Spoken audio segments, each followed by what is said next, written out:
Today I'm going to give you an example of some fancy feet that I like to add to my pots. Here's an example here of the technique. This is one version.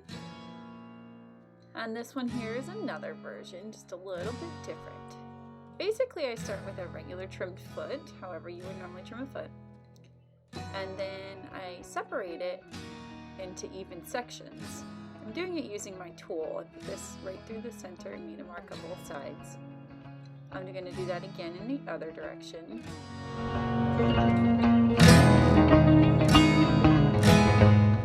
Then I'm going to separate it one more time between those sections in both directions again.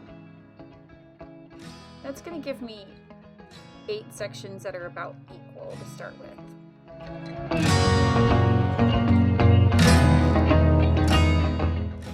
Now I'm going to use my wooden rib to press into these indentations I've created. I'm actually going to push the wooden rib right through the foot, as you can see here, and it's going to continue to press a line down onto the side of the cup.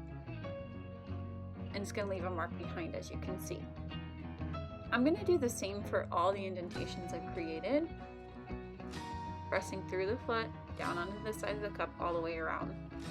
My clay's at a pretty workable dryness. It's just about leather hard, so I do need to be kind of careful on how hard I'm pressing. I want to press hard enough to leave a mark behind, but also not so hard that I tear or break the clay as it's drying. So I do that all the way around on all the marks that I've created until it's kind of equally sectioned off. In addition to adding a little detail to the feet with this technique, I also go back and add a little bit of depth to the sides. I take my pointer finger and run it along the inside of the cup between the sectioned off lines, and it just gives it a little more of a bulbous texture. I'll do that all the way around the mug, and then I go back and focus on cleaning up and straightening out the foot. At this point, I just use my fingers to kind of smooth out the clay and get rid of any little clay boogers that were left behind from pressing my wooden tool into the foot. And again, that's just something I go all around and do for each section. Then we start to see these little sectioned off feet.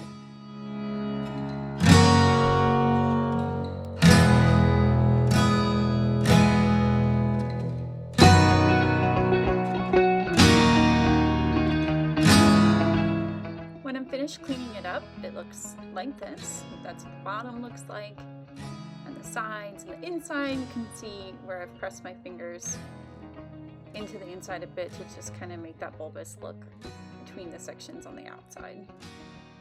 And that's what it looks like when it's finished.